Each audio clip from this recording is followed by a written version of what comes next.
अस्सलाम वालेकुम, welcome to overland Pakistan. आज का एपिसोड है फर्स्ट जनरेशन प्राडो के बारे में, जिसको J70 प्राडो भी कहते हैं। तो लेट्स बिगिन। लेकिन ऑन सेकंड थॉट इस एपिसोड के लिए लैपटॉप और नोट्स की हमें ज़रूरत ही नहीं है, तो लेट्स विंग इट। तो जो J70 प्राडो है, शुरू हुई थी ये स्टोरी 1980s में, अर्ली 80s में, जब मित्सुबिशी ने लॉन्च की थी पेजेरो फर्स्ट जनरेशन। तो टोयोटा के पास सिर्फ हैवी ड्यूटी लैंड क्रूजर थी उस वक्त। उन्होंने कहा है कि यार लाइट ड्यूटी गाड़ी में हमें कंपटीशन मिल रहा है, तो हम क्यों ना उसको भी हम बीट करें।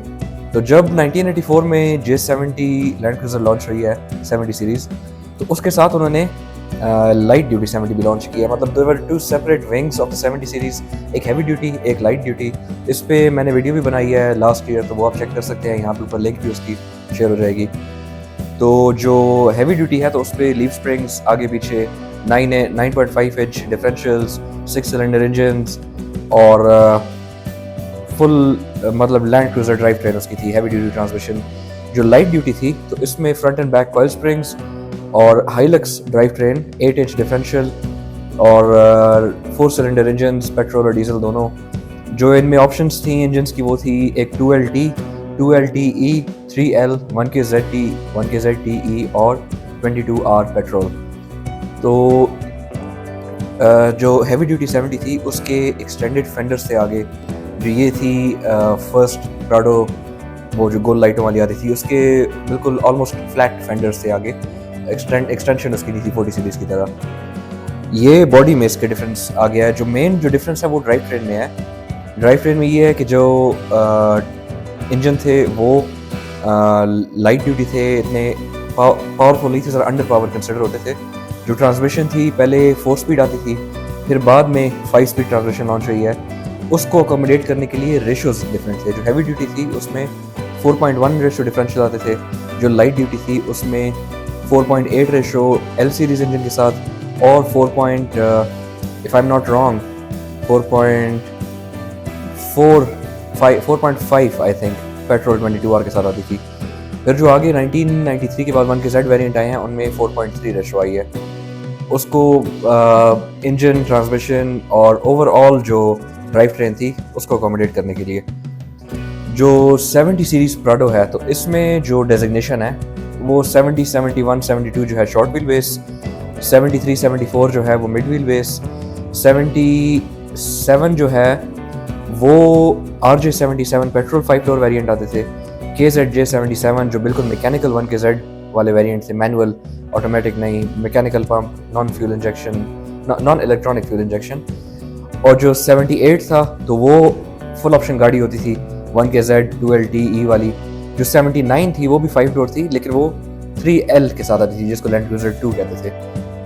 तो इनमें बेसिकली 3 वेरिएंट्स थे जो क्लियरली डिफाइन हो गए थे 1990 ऑनवर्ड्स।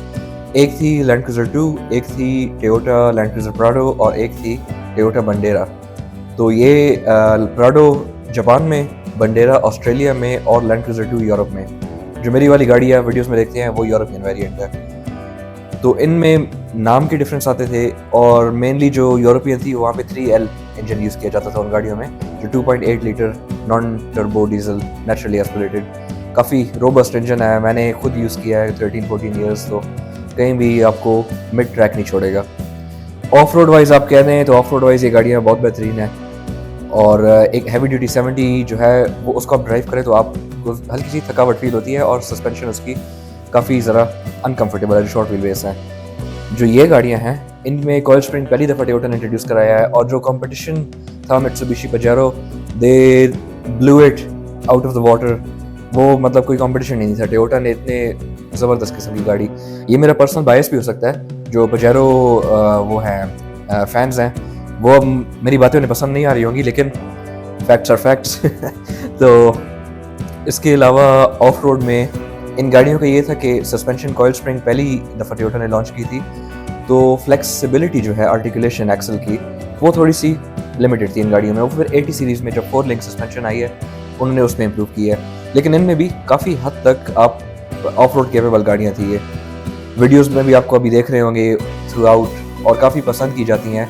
ऑस्ट्रेलिया में एक ग्रुप है, उसका मैं मेंबर हूँ, टोयोटा बंडेरा ऑस्ट्रेलिया। तो वहाँ पे बहुत सारे मेंबर्स हैं और इंतहाई शौक से उन्होंने गाड़ियाँ बनाई हुई हैं सारी, जो सर्कुलर लाइट्स वाली हैं, और जो फिर 1990 के बाद फेस लिफ्ट हुआ है, जिसको प्रॉपर यहाँ पे मार्केट में टोयोटा प्राडो कहते हैं। उसकी स्क्वायर हेडलैम्प्स थे आगे, और फेंडर थोड़ा सा चेंज था, बॉनेट चेंज था, और आगे जो वो थे सस्पेंशन सेटअप था 1990 के बाद कॉइल ओवर सेटअप हो गया था फ्रंट पे। रेडियो साम में थोड़ी सी मॉडिफिकेशन थी, जो 1990 से पहले वाले थे उनमें फ्रेम माउंट पे ऐसे बोल्ट जाता था रेडियो साम का, वो फिर पीछे से टाइट होता था।